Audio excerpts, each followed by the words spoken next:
माहिती महानगर गॅसनं दिली आहे। राज्यातील गॅसच्या तुटवड्याबाबत अन्न व नागरी पुरवठा मंत्री छगन भुजबळ यांनी मुख्यमंत्री फडणवीसांशी चर्चा केली आहे। घरगुती गॅसचा तुटवडा होऊ नये यासाठी लक्ष द्यावं अशी भूमिका मांडल्याची माहिती भुजबळ यांनी दिली आहे।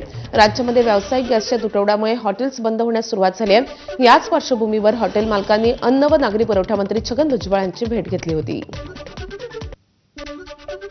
भारत सरकारनं जी एक ऑर्डर काढलेली आहे त्याच्यामध्ये त्यांनी सर्व कंपन्या ज्या आहेत ऑइल कंपन्यांना म्हटलं आहे की तुम्ही जे घरगुती वापराचा जो वायू आहे त्याच्यावरच पूर्ण लक्ष द्या, सोडली त्याच्यावरच फक्त डोमेस्टिक जो आहे सप्लाय लोकांना बरोबर तो कुठेही अडचणीत येता कामा नये।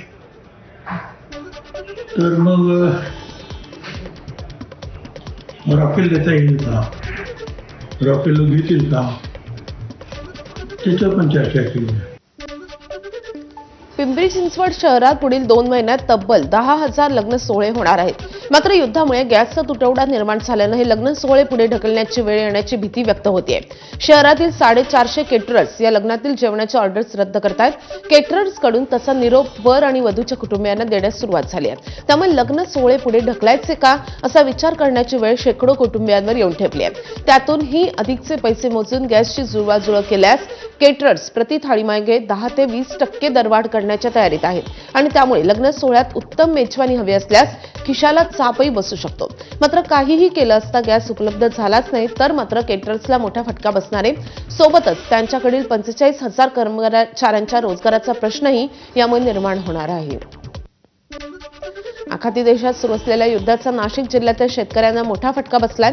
गेल्या वर्षीच्या तुलनेत यंदा द्राक्ष निर्यातीत 50% घट झाली आहे। मागील वर्षी नाशिकमधून 1,31,000 मेट्रिक टन द्राक्ष निर्यात झाली होती।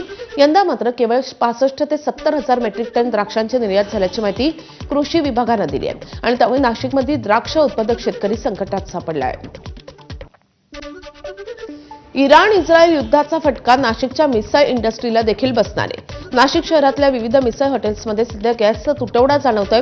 अनेक मिसळ सेंटरवर गॅस फार तर 1 ते 2 दिवस पुरेल इतका शिल्लक आहे। या दरम्यान गॅस सिलेंडर उपलब्ध झाले नाहीत तर हॉटेलला टाळं लावण्याची वेळ येणार आहे। अनेकांनी मिसळसोबत जे इतर पदार्थ खाण्यासाठी दिले जात होते ते बंद केले आहेत तर काहींनी आता पुन्हा एकदा चुलीचा किंवा इंडक्शनचा मार्ग शोधण्याची तयारी सुरू केली आहे। दरम्यान हॉटेलला टाळं लावल्याची वेळ आली तर कर्मचाऱ्यांचा पगार, त्यांच्या जेवणाची व्यवस्था कशी करावी हा प्रश्न देखील हॉटेल मालकांसमोर उभा ठाकला आहे।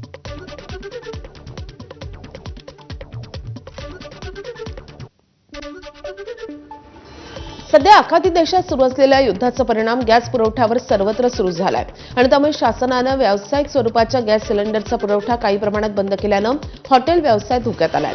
रायगड जिल्ह्यातल्या अलिबागमधील हॉटेल व्यावसायिक यामुळे चिंतेत आहेत। आमच्याकडे केवळ 2 ते 4 दिवस पुरतील एवढेच सिलेंडर आहेत आणि त्यामुळे पुढील काही दिवसात हे सिलेंडर मिळतील की नाही अशी भीती या हॉटेल व्यावसायिकांना लागून राहिली आहे। तर रायगडमध्ये 23 गॅस एजन्सीज असून सर्व एजन्सीकडे पुरेसा साठा उपलब्ध असल्याची माहिती गॅस वितरणाचे समन्वय अधिकारी राजीव कनोजिया यांनी दिली आहे।